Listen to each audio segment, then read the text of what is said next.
the podcast that finishes your workday in a very Red Raider way. This is the Tech Talk Podcast from Double T 97.3. Hi, how are you? Happy Friday. It's Tech Talk on Double T 97.3 and Double T 97.3.com with Mike Gustafson. I'm Aaron Dickens. We are joining you today from the Overton Hotel and Conference Center. We'll be here every Friday before home football games. And, of course, the Overton is the official hotel of Texas Tech Athletics and the official Lubbock hotel of the Texas Tech Alumni Association. They invite folks, guests and locals alike, to join them all season long for Lubbock's biggest game day promotion, Wreckham Alley at the Overton, featuring live music, patio events, cash bars, all of your favorite game day foods, and more. Pre-game party starts 3 hours before kickoff, which will be 4 o'clock tomorrow. And the fun continues after the game. And, Gus, it seems like as the first major college football Saturday of the season gets nearer and nearer, the news keeps dropping at a more rapid pace. We have games to discuss from last night, some pretty good ones, actually. Yeah, no doubt. If you stayed up to watch.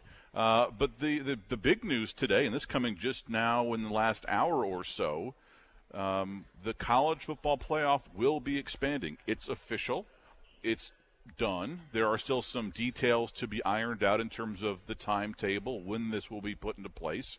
But the Board of Managers essentially came in a bit irritated, I guess, at the commissioner's inability to reach a consensus last year, and looked at all that money that they left at the table and said, "What, guys, gals, what are we doing here?"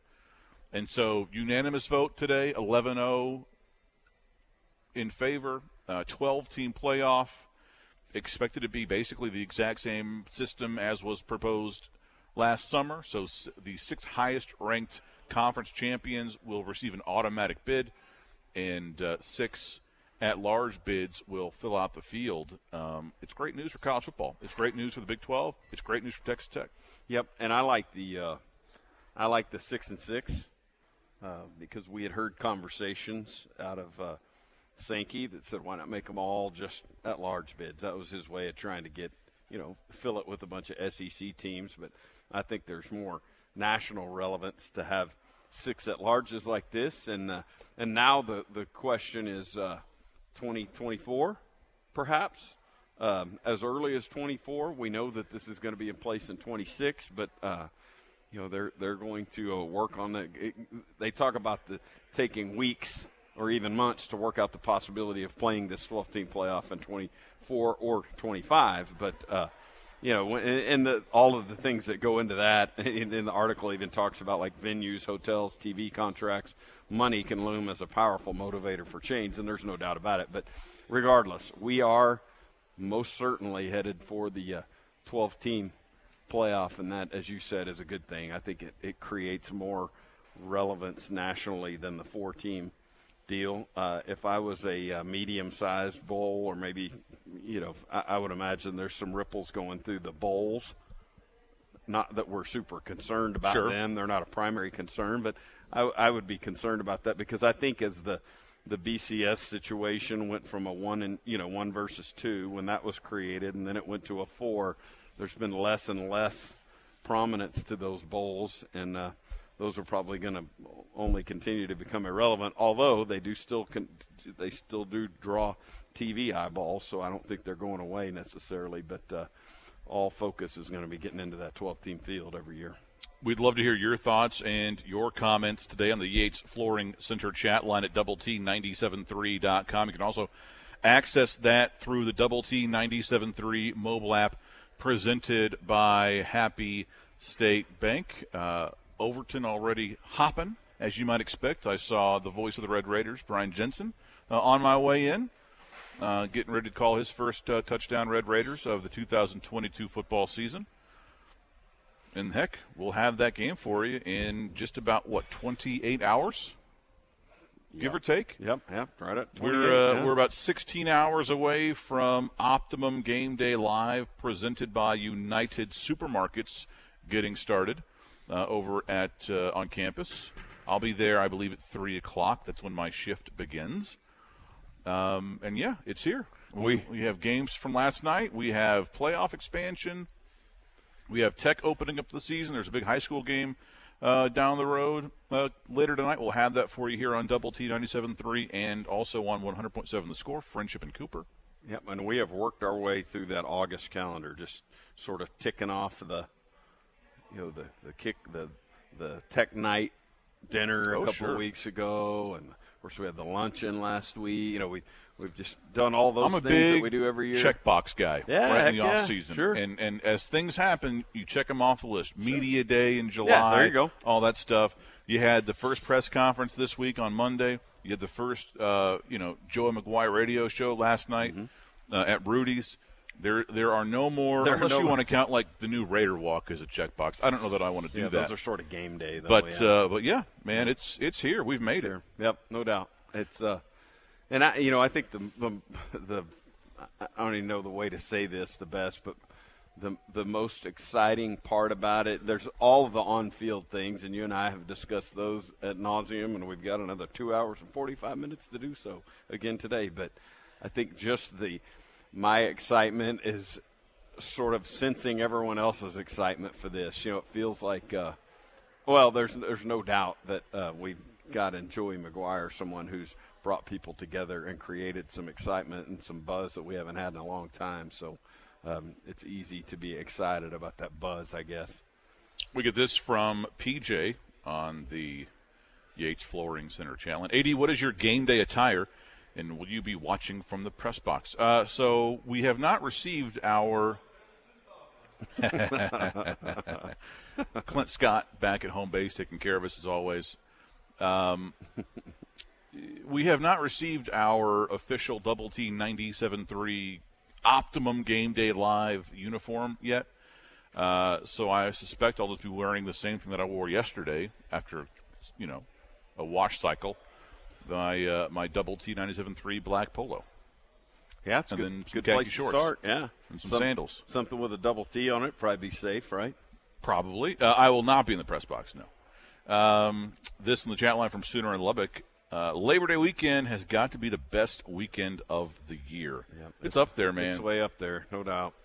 I tell you that deal last night, and I know we got time for this, but that. I'm really kind of considering that the start of college football, and I know there was a conference game played. Scott Frost wants to count that as the start of college football. You're exactly right, and he's that's been a tough deal for him. But this is the first weekend. It feels like this is the first weekend, and that deal last night with games on every channel, the sports everywhere.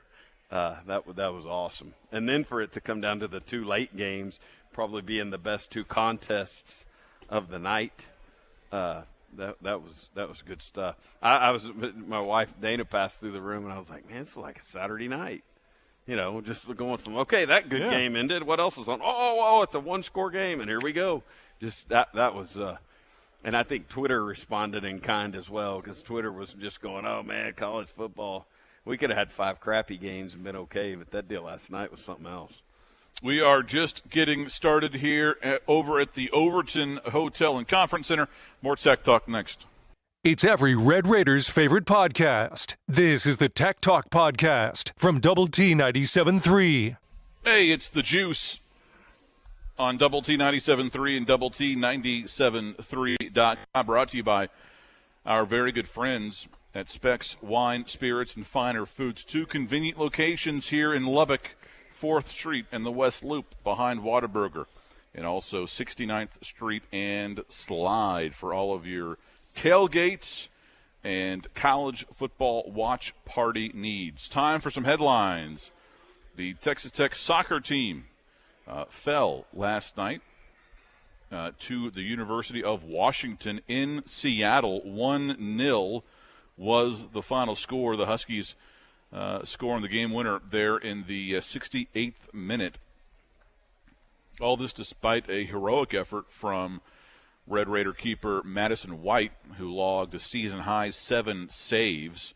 Tech is now 1-2-2 on the season. They'll be back in action on Sunday at St. Mary's. That game will get started at 11 a.m. Central Time. Texas Rangers, losers last night, 9-8.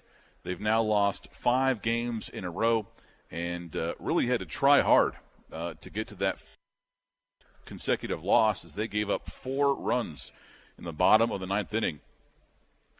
Blew an 8-4 lead. I'm sorry, an 8-5 lead there to the Red Sox. Back in action from Fenway Park. Astros back in action tonight after taking yesterday off.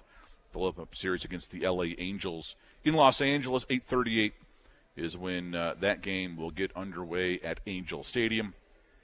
Astros 84-47 overall this season. The College Football Playoffs Board of Managers voted today to expand the college football playoff to 12 teams in 2026, but it is encouraging the sports commissioners to try to implement it as soon as 2024. The 11 presidents and chancellors comprising the board approved the original 12-team model, which includes the 6 highest-ranked conference champions and 6 at-large teams. The 10 FBS commissioners and the AD of Notre Dame, Jack Swarbrick, will meet next week in Dallas to hammer out the details. You too can join the program. Would love to hear your thoughts and comments on the Yates Flooring Center chat line at double-T973.com. The Juice has been brought to you by Specs Wine, Spirits, and Finer Foods. 2 locations here in town, 4th Street in the West Loop, and also 69th Street and Slide Road. Gus, I don't think that it really – and this seems like such a silly conversation to have, considering, you know, you've won 1 bowl game since, the Holiday Bowl? I think that's right. Oh, wow. Yeah, because you lost to LSU, you lost to South Florida. I think the only win there is last year. Anyways, we all know the history of the last decade, the last 12 years or so. But Texas Tech has a path here, right? Like when you wake up on September 1st every year, and maybe that date kind of wiggles depending on when that first weekend is, but when your head hits that pillow before your first game, you're going to wake up knowing that you have a valid, viable path to playing for a national championship. Yep. Because no longer are you stymied or stifled by having to kind of win some sort of beauty pageant with style points and, were you ranked high enough in the preseason, all that stuff. You don't need to please any kind of committee. Essentially, all you need to do is win the Big 12. Yep. And think about where we've been over the last few years. It's been pretty contentious. I mean, Baylor and TCU would tell you that, right? Right. That for them it wasn't even about winning the Big 12, and so we're going to get around some of that stuff, which I think is great. Now there will be angst over who gets those at-large bids and who isn't. 64-team basketball field, and what do we talk about? One of the talking points as soon as it comes out is, oh, wow. Yeah, who's on the wrong side of the bubble? Sure, and same in college baseball, 64-team. The first thing everyone had to talk about this year is, NC State. Okay, now let's go to the seeding, so whatever the number is, that last slot is always going to be one that's discussed, but it feels a whole lot better to talk about the 12th and 13th ranked teams than it does the 4th and 5th. And like you said, the idea of taking care of your business, I mean, the playoff, in essence, starts in I don't know how all this division and all this stuff is going to go, but win your championship game. That's not just a throwaway game anymore. Now, it could be if you're really high rank, you could still lose it and finish in the top 12, but that's a good thing. I think it's a great thing for everybody, and it's what we all want, the opportunity to compete for a national champion. I did see, and we don't want to get into this right now, but I did see the hypothetical. Immediately, McMurphy went out and looked at 2021 and said, hey, if this was in place, here's what we would have had. And it was really compelling, man. If those were the football matchups you have in the first 2 weeks, we're all over that. And it makes the rest of the regular season, I think, more enjoyable. Because now, like, the way that it is now and the way that it will be this year, the way that it has been the last 8 years or whatever it's been, is that, you know, the beauty pageant is kind of reviewed every weekend. Oh, Ohio State kind of struggled against Kent State or, you know, right. whatever. You know, maybe they're not one of the 4 best teams. Or, you know, Oregon beats Ohio State. What is this? All that stuff. Now, you could go into those final 2 weeks of the regular season, and there could theoretically still be, you know, dozens of teams potentially that are in play for a spot in the playoff because, hey, you know, you've got these 2 or 3 teams in this division that are neck and neck for that, and then they can go play for a conference championship and then get in. It opens the entire season back up. One of the great things about we've discussed this, the idea that there is no such thing as contraction of the postseason. I don't know that we can think of a sporting example. There probably is one obscure one out there somewhere. The UIL used to be about district champs, then it went to 2, and then it went to 3, and now it's at 4, right? On and on and on. Major League Baseball's got a little expansion NFL. this year. On and on and on. Well, one of that does a few things, and you could probably all follow all the money back to it. But what it does at the end of the year is create a lot more high-leverage, must-win, elimination almost scenario type games where you've got 2 teams that are desperately fighting it out for their survival. What's March Madness about that? What's you know, just name the sport. This is so great because with that becomes more possibility, and that's what you're saying. And it's something that the NBA, NHL, MLB, for sure, even the NFL, they all want to be able to get to the last 2 or 3 weeks of the season and go, hey, 21 of our 30 teams are still mathematically involved here. Because what does that do? It keeps your fans engaged. You know, I mean, it just creates a better product.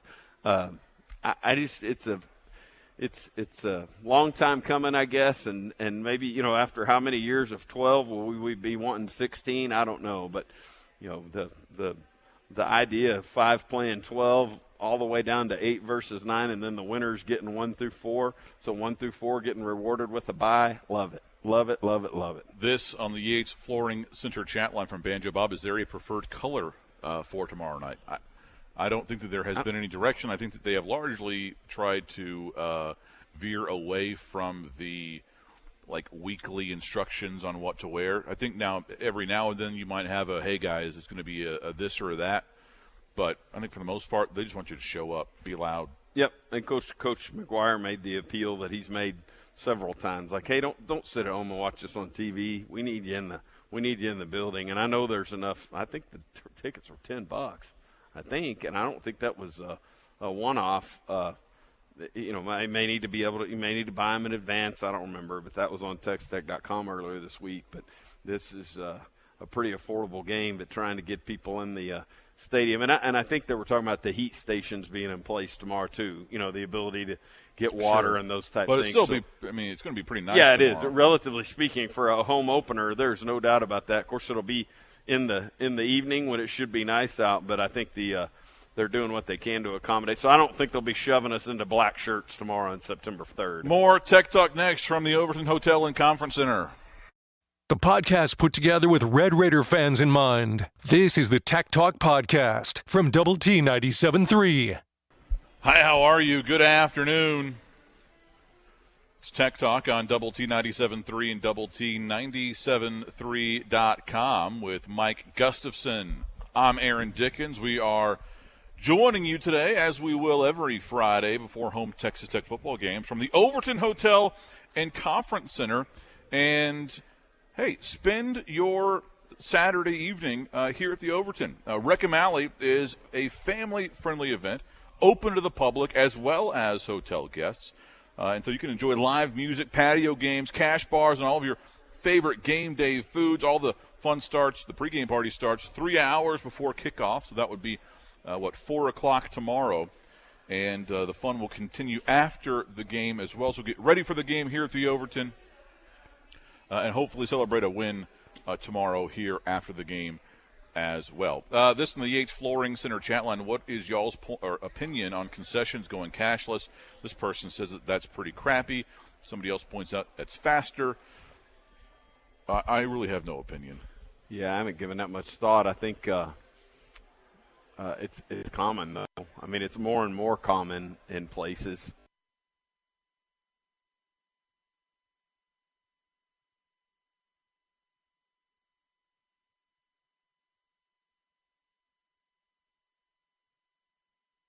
It's kind of easy because one thing about it, that it's probably a more secure situation. You don't have cash registers. Not that that's a problem at a sporting event, but cash registers full of money sitting around, and you don't have to really worry about that sort of thing. Yeah, and you're not having to hold on, let me go break a roll of nickels. Right, exactly. So I can give you exact change. Break and change. And all that. It is. I mean, the downside to this is what we saw this weekend in Dublin, right? When the internet fails you, which happens, right? I mean, You and I can attest to that. You're kind of at the mercy. And while the folks in Dublin gave away concession items when that happened, somehow I very seriously doubt that Texas Tech or really any other college football university would do the same in that situation. Be passing out beers. Yeah, I doubt that. And in Dublin, they were probably passing out, Guinness? Ooh, yeah. Right? I don't know that I would want to drink a Guinness. I know. Kind of heavy. That's not a game day beer No. for me, I don't think. That's more of a there's got to be a specific setting there for that one. I don't know. Here you go. Here's 8 Guinnesses. Go get them, big fella. This in the chat line. Sad to see our concession stand pushing the globalist agenda. Yeah, you got it, man. I'm gonna chuckle at that, assuming it was written with tongue in cheek. Yeah, if it wasn't, I'm sorry. Oh, if it wasn't written tongue in cheek, then I question this person's intelligence. This on the Yates Flooring Center chat line. I am extremely in on expansion to 12, especially with 6 conference champs getting automatic bids. Bama, Georgia types, they may complain, but for everyone else, this will be great on every level. And you touched on this a second ago, Gus, and I think if you wanted to distill it down into one word, this is about hope. Yeah. Right? This is about hope. This is about hope for the Texas Techs. This is about hope for the Wake Forests, the Pitts, the Oregon States, right? Those programs aren't going to enter the preseason most years ranked in the top 15 or so, right? But, I mean, certainly Pitt has shown that they can win the ACC. Wake Forest has shown that it can compete and potentially win the ACC. Who knows what can happen in the Pac-12 when USC and UCLA are gone, and depending on what happens with that conference. But now all those programs have a path. Mm-hmm. Right now, they're kind of, best realistic case scenario is, hey, let's win the conference and go to an Access Bowl. But realistically, you recognize that there's really no chance that you're going to play for a national championship, which seems so backward and unfair and unlike really any other sport that we all follow. Right.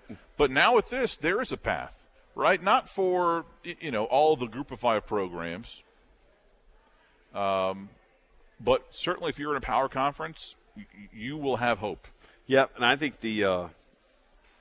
just the bracket, the proposed – as it's described, applied to the 2021 format. I'm okay to run through this? Sure. Yes, okay. This is a retroactive look. Yeah, retroactive to last year. Yeah, number 12, Pittsburgh, would have played at number 5, Georgia, which is interesting because that was the eventual national champion, that they weren't in the top 4. Because, remember, they had lost the SEC championship game, so they would be the best at-large team. Number 11, Utah. At number 6, Notre Dame. Because Utah is an interesting point because – no one cared about that Pac-12 game because there were no playoff implications. Right. And with this system, that would no longer be the case. And wouldn't you would think that a fan base would be more jazzed up about playing in a conference championship if it meant playoff berth. Sure. As opposed to those games sort of being throwaway games. Number 10, Michigan State. At number 7, Ohio State. That's fun. Little conference game. And I'm seeing the here. And so I'm assuming these the first-round games are on campus. I have a tidbit about that later. And number 9, Oklahoma State at number 8, Ole Miss. I mean, those are all the kind of games that if those are on there, and in fact, I wrote down some of these type games just for tomorrow, just around the country. 2 brand names, 2 good teams going at it. Those are all compelling matchups, man. And then number 1, Bama gets the winner. I won't go through that. Sure. 1 was Bama, 2 Michigan, 3 Cincy, and 4 was Baylor. So the Baylor-Georgia thing was flipped. And this is to your point. This time last year, Baylor's dancing as opposed to being on the outside. No, they had a pretty sweet deal. They went and, played a New Year's Day bowl, and, But they could have had a chance to actually win a national championship, but because they didn't win the beauty pageant, they had to kind of, be content with an access bowl. This on the Yates Flooring Center chat line. Imagine 14th ranked TCU going down to 4-6 Iowa State. That game goes from pretty irrelevant to potentially a historic upset. This on the chat line.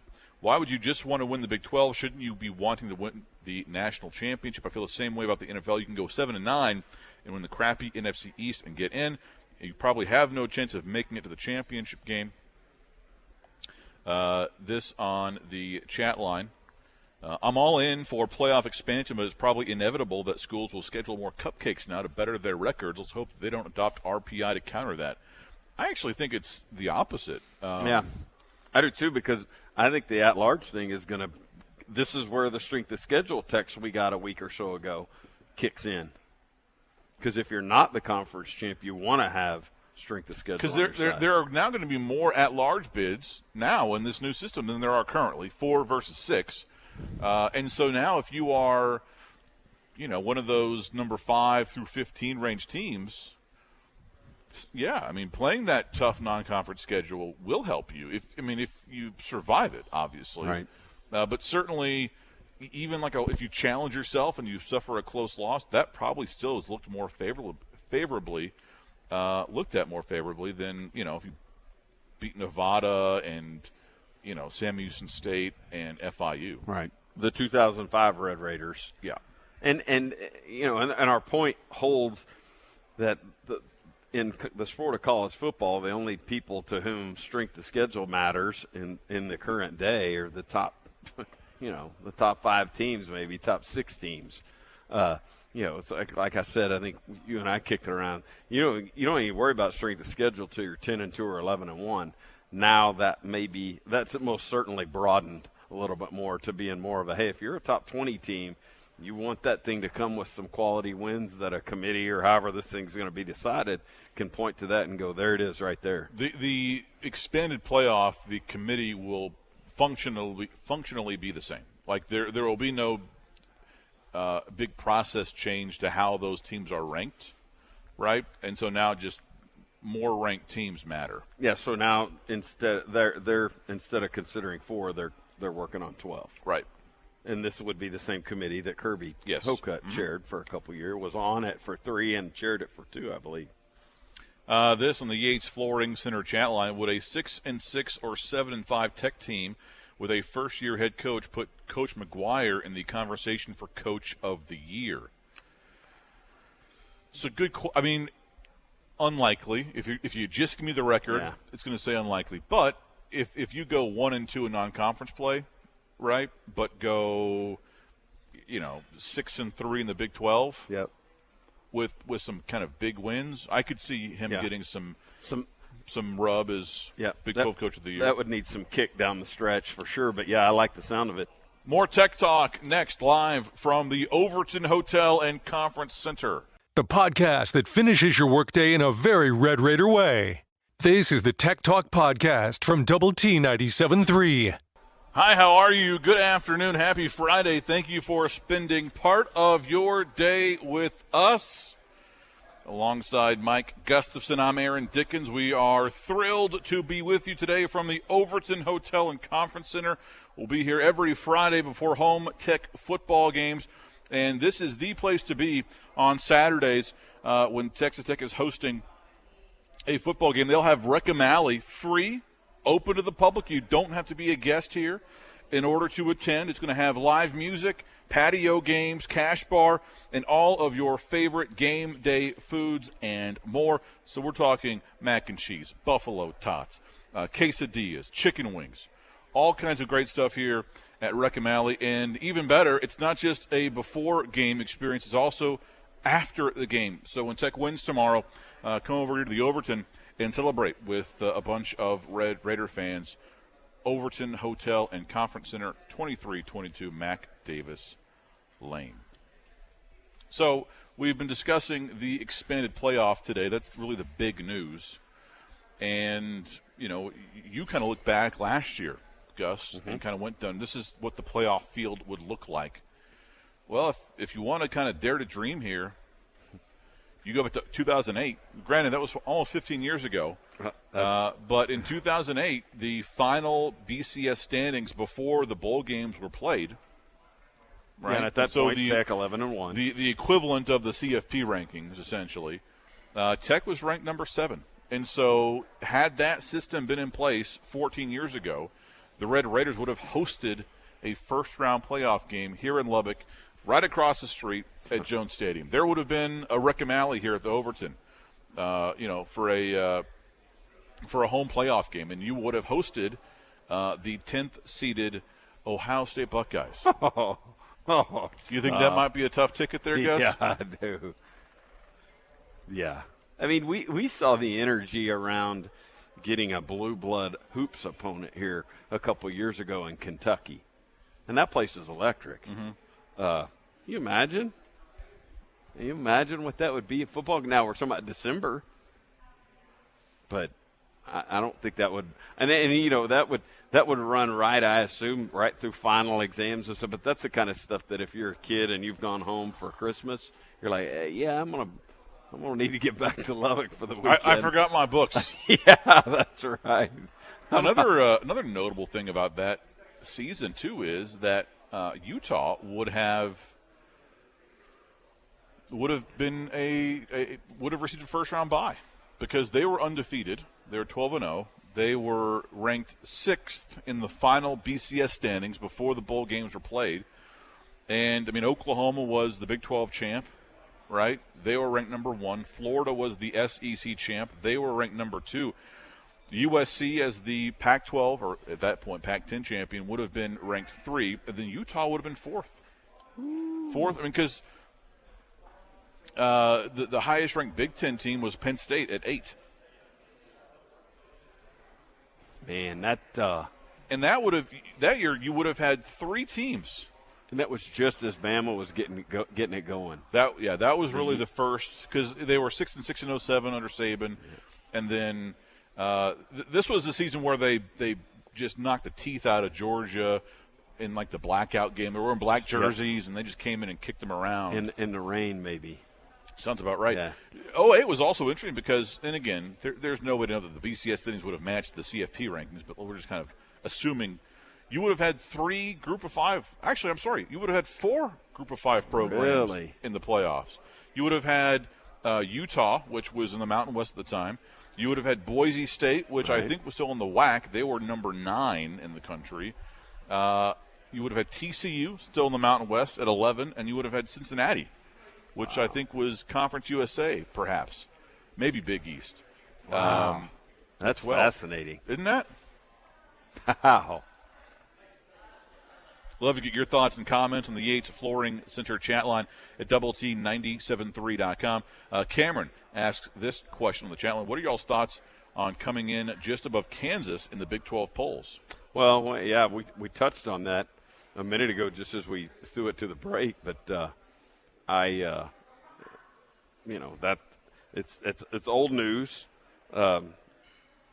Not especially. Well, I don't say this, but having voted in those kind of things before, and I know you've done this sort of thing, one of the key things you do is, all right, where did this team finish last year and what do they have back? You know, were they ravaged by graduation, whatever. You look at our situation, go, the coaching change, who knows what their quarterback is, just a lot of things, a lot of new faces there. And so it tends to not lead to a bunch of certainty when, again, and I'm talking about this from the perspective of having voted on something like this, but now I'll talk to you as a fan.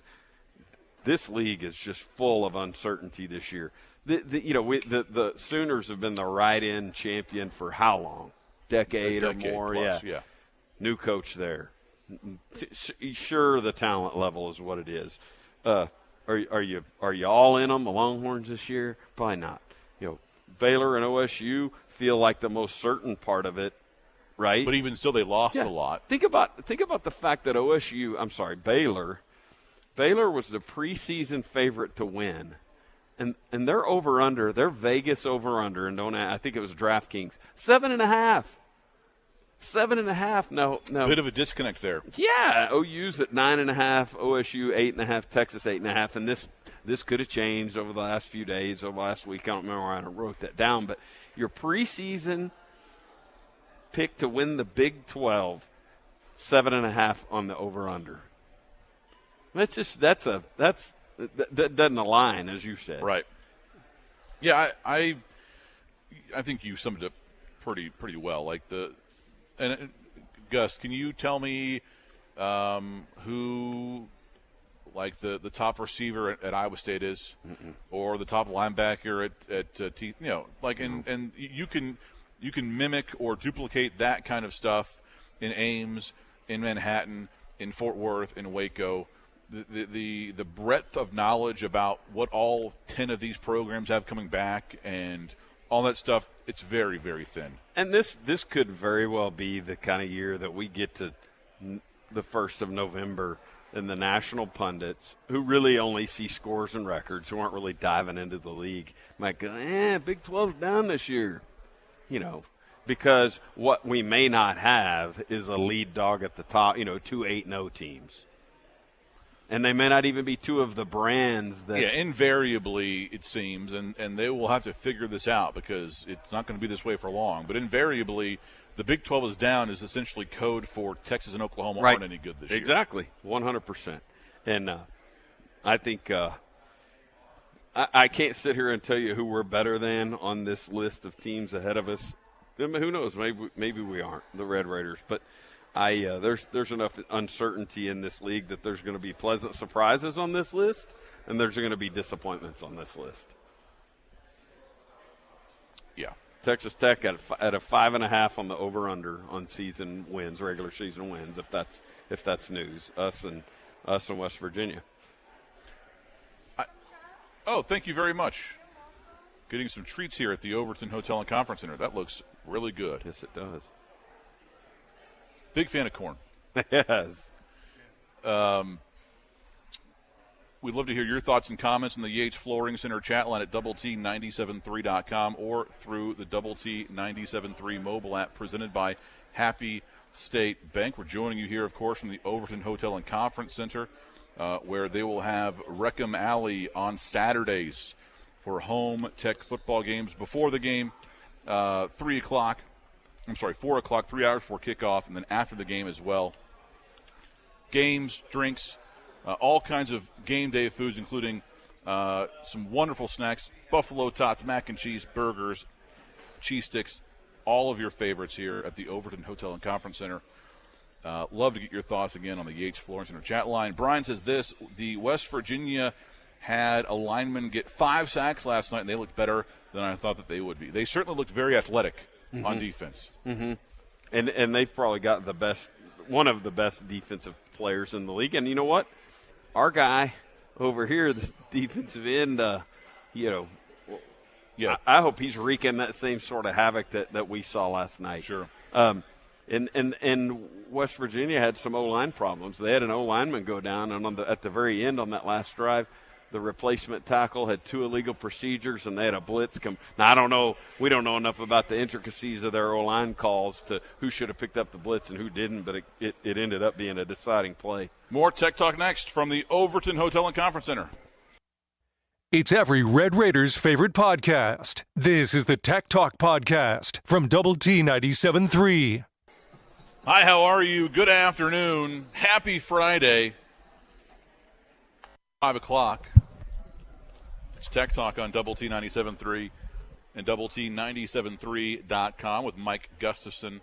I'm Aaron Dickens. We're joining you today from the Overton Hotel and Conference Center, the official hotel of Texas Tech Athletics, and the also official hotel of the Texas Tech Alumni Association. Overton inviting guests and locals alike to join them all season long for Lubbock's biggest game day celebration, Wreckham Alley, at the Overton. It'll feature live music, patio games, cash bar, and all of your favorite game day foods and more. The pregame party starts 3 hours before kickoff, so tomorrow it'll start at 4, and then the fun will continue after the game. Hopefully everyone will be in a celebratory mood following Saturday's game against Murray State. The Racers are in Lubbock now. Their flight landed just a little bit ago, and we are nearing 24 hours away from the official start of Texas Tech's 2022 football season. Bill Hancock, the executive director of the College Football Playoff, is now making the media rounds following today's announcement of an expanded 12-team playoff. And there have been some questions about the seeding process, and would the committee reseed the field after the first round? Hancock says no. It'll be a traditional seeding format. Once it's set, it's set. There were also some questions about, hey, will you try to, in the NCAA tournament in basketball, they try to do this, right? They try to avoid conference rematches. Well, Hancock's saying, hey, we're not going to do that. If 5 and 12 played right before the regular season ended and they just happen to be seeded 5 and 12, they'll play again. Yeah, that's a hard thing logistically to move stuff around, because avoiding one over here might create a problem over there. Maybe there's a way to get around. And in the fields of 64, and I say plural, basketball, baseball, women's basketball, probably softball. I don't know exactly what softball is, but those type situations, those are avoidable. They won't bracket you with two teams from in your own regional, but we saw Texas Tech and Oklahoma State in baseball over here. That thing's inevitable, and it's just the way of the world. And I'm sure the other part of it is, if it's very conceivable there would be 3 SEC teams in this thing, right? Oh, a champion and at least a couple of larges. How are you gonna bracket around that? Yeah, good luck. Yeah, and maybe that's the way of maybe this is the way of the SEC going. Well, we could have. We're so great and wonderful. We would have all 4 teams in the semifinals if you wouldn't put us all against each other in the opening round. There's some of that arrogance going on. Oh, 100%. Big Ten probably not far behind it, but Hey, one of the other really nice ball games last night was that Purdue game, and Penn State kind of floundered around at the very end. It was the last thing going last night, and so I think a lot of eyeballs were on it, and the Penn State quarterback looked really ordinary, and he was in the fourth quarter with a 50% completion. You don't see that very much. 50. Yeah, you don't see that very much these days. And I mean, like the drop of a hat, he just drove him down the field and scored. And by the way, huge pick 6 in that game and a huge pick 6 in the West Virginia game. And the one in the West Virginia game was gut-wrenching. Neil Brown taking a lot of grief for not going for it on a 4th and 1 on the next possession after the game gets tied up. They're moving it with about 3 minutes left. Daniels hits a wide-open receiver on the plus 45. I mean, they're in great shape. West Virginia looks like they're going to go score. It hits that receiver right here. His hands bounce right back to the corner. The corner takes it for a pick 6, and now Neil Brown's job's in jeopardy. I did not watch every single play of that game. I had it on. Yeah, I had it on late, yeah. But I did see a good chunk of it, and I mean, I don't know the numbers back this up because, like you said, he had some drops. Mm-hmm. But Daniels looked pretty spot on. We'll see how things go, and I don't know that his O-line is necessarily all that great.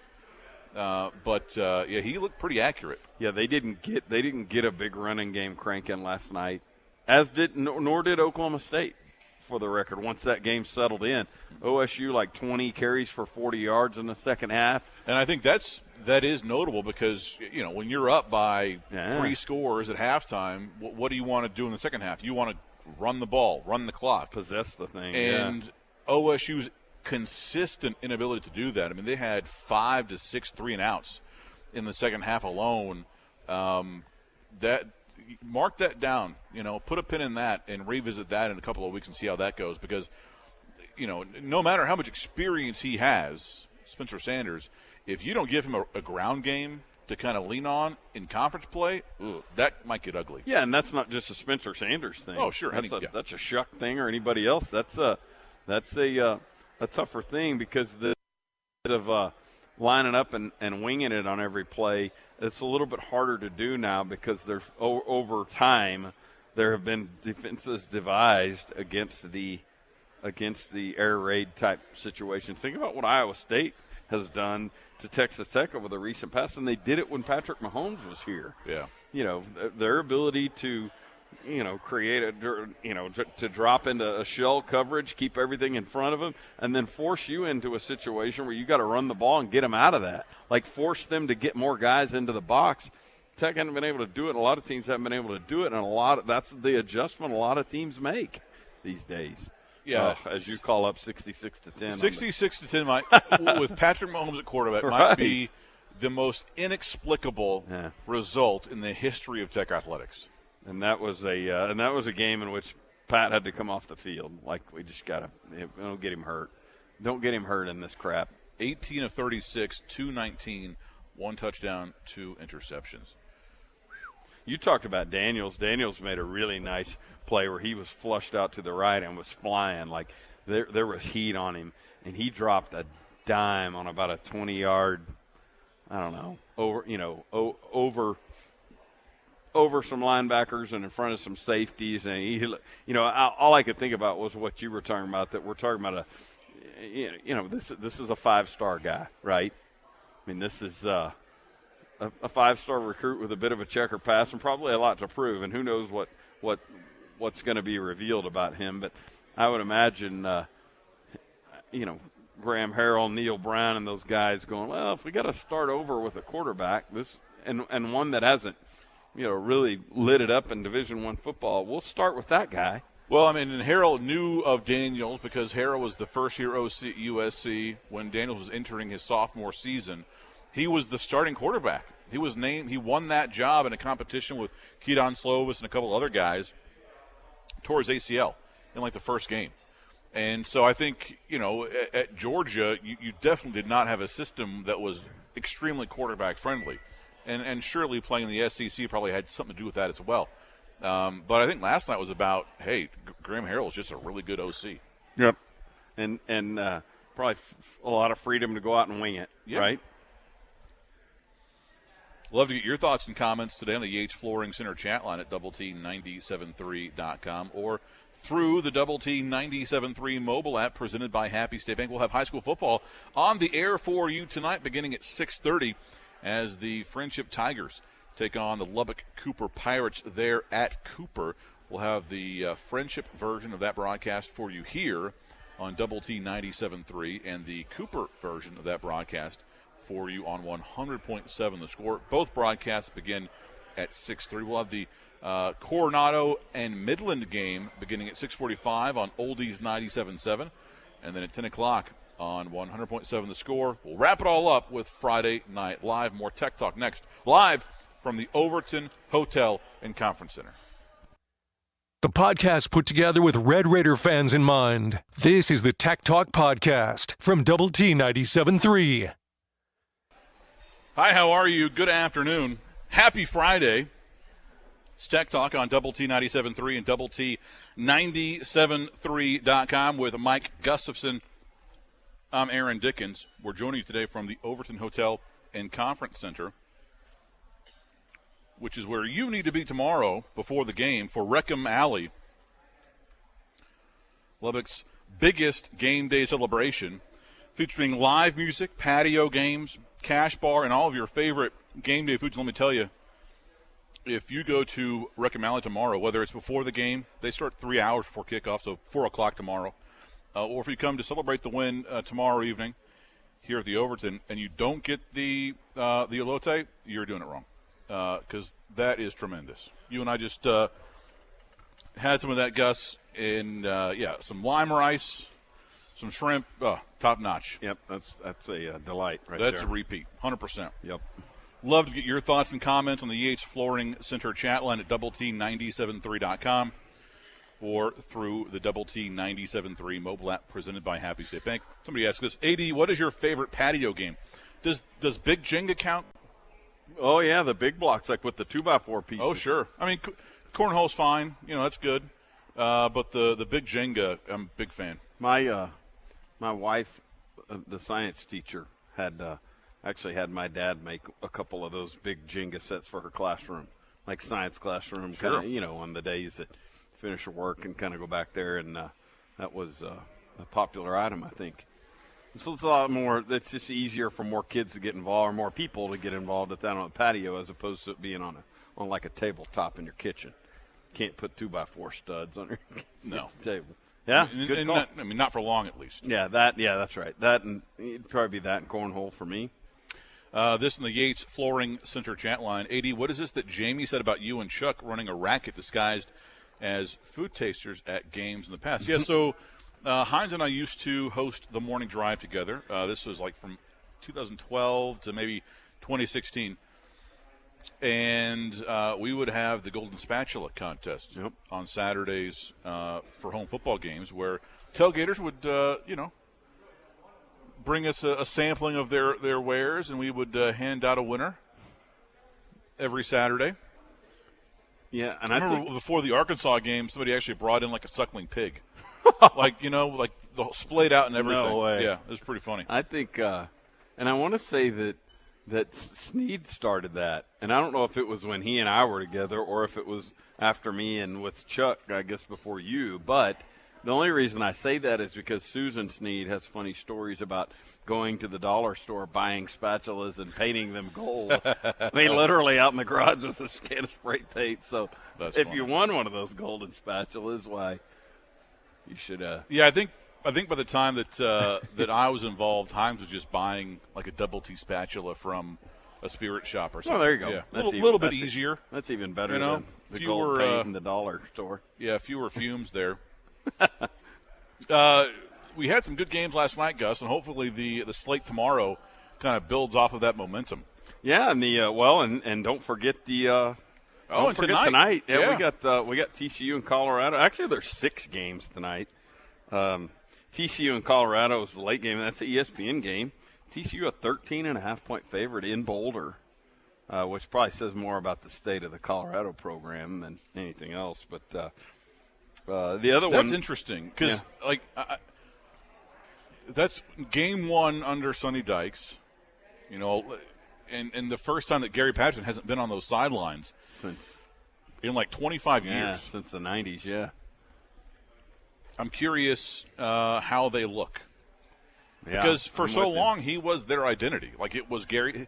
He's got a statue outside. Yeah, and Sonny's, there's no doubt that Sonny Dykes is following. He's the guy after the guy. And what that's like, I don't know. It's a different thing and probably a pretty good setup for Sonny Dykes that he's been entrenched in the Metroplex and is just moving across. In other words, not needing to go out and reestablish a bunch of recruiting pipelines and all that. Hey, it's still me. I'm just wearing purple now instead of the blue. Yeah, that's he probably did not move houses, right? I don't know. I don't know what the kids are. Kids may be close to getting out of school, because they might have. If he was over in Dallas, if he was over in Highland Park by SMU, that's a hike. But it probably wasn't something he had to, or he could have moved over there, and But if probably didn't drive. I know which is a bigger kind of nightmare: moving, or having a bit of a having an hour-long commute. I don't know. You could maybe, yeah. I just don't. I would think that maybe not uprooting the kids would have been a primary concern, but I just don't know their ages. One of the other big matchup, though, we got another Big Ten. We got Big Ten. A Big Ten, not a Big Ten team involved. Conference game. Yeah, we've got Illinois at Indiana. And Indiana, a 1-point favorite there, which is interesting. They're in Bloomington, and Kansas is playing tonight. They're hosting Tennessee Tech, and Kansas a 30-point favorite. What I find interesting about that Illinois-Indiana game is if Illinois wins this game, right? They're 2-0 before Tech plays a single football game. Yeah. Because they played in week 0. They beat Wyoming 38-6. They'd be a third of the way to bowl eligibility before Tech even takes the field. And maybe a little momentum for Brett Bielema, who's in his second year there in Champaign-Urbana. Some of the other games tomorrow, Arkansas and Cincinnati going at it. That's a good ball game. We know one of the referees in that one. Arkansas 6.5-point favorite. That's not At that home. big. At home, yeah. Did you see that? Did you see that Pittman quote? Sam Pittman, the coach of the Arkansas Razorbacks, about. All right. He was talking about how, Cincinnati, they had to replace some big pieces, big-time cornerback, their quarterback as well. There's a lot of unknown there. And he talked about how, hey, this is like a party. Some people bring iced tea, some people bring liquor, but we'll find out pretty quick what they brought, and then, we'll kind of move on from there. I like him. I do too. I don't know the guy, and he might be, for all I know, a jerk behind closed doors, but he's always good for a good quote in a press conference. And I think what I like about him most is that he's an underdog. You don't see a lot of guys go from O-line coach to head coach, and even like O-line coach to offensive coordinator. Usually that pathway is through the skill position or the quarterbacks. But for him to go from O-line coach to head coach in the SEC, mind you, and he's an older guy. This isn't some kind of like young, up-and-coming, hot-shot recruiter or whatever. The next Cliff Kingsbury type, So for him to do that, to take that step and be as successful as he was, relatively speaking, I don't know. I kind of root for the guy. Yeah, I agree. And he definitely inherited an Arkansas program that was as low as it's been in a while. One of the other games, North Carolina at Appalachian State, and that's interesting. That's a really interesting game. At Appalachian State. That early game tomorrow, North Carolina State at East Carolina. Because think about it. Appalachian State is located in North Carolina. It's Boone, North Carolina. You have the flagship university of that state visiting Appalachian State. I don't understand. I'm glad. I'll enjoy watching that game. But I don't understand why in the world UNC ever scheduled that game. My assumption would be that it's a 2-for-1 or something like that. Still, that's not a lot of upside. You mentioned that the Mountaineers are a favorite here. 1.5 points. Yeah, that's the commentary here. Tricky spot for Mac Brown to open. Yeah, bit of an understatement there. Yeah. Imagine, because if you're North Carolina, there is no winning here.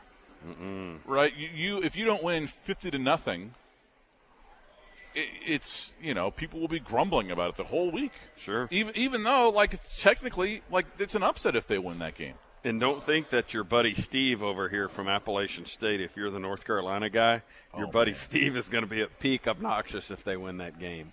Oh my gosh. Yeah. You're lucky in that case that Monday's a holiday, but man, you might want to take Tuesday off too. Well, along those lines, NC State at East Carolina. Same thing. We're not talking about a flagship, but we're talking about it's one of the big boys. And it's funny if you look for it, right? Texas Tech is almost everywhere when you watch college football. Because look at Sonny Cumbie was on the sidelines last night, right? For La Tech. You had Neil Brown coaching for the Mountaineers, and then Ruffin McNeil is on that staff at NC State, and he's going back there to East Carolina, which remember they fired him. Yep, and also where he's in their East Carolina Hall of Fame, and a good article about him going back there on ESPN.com. You've been listening to the Tech Talk podcast from Double T 97.3. Check out Double T973.com for more from Lubbock Sports Station.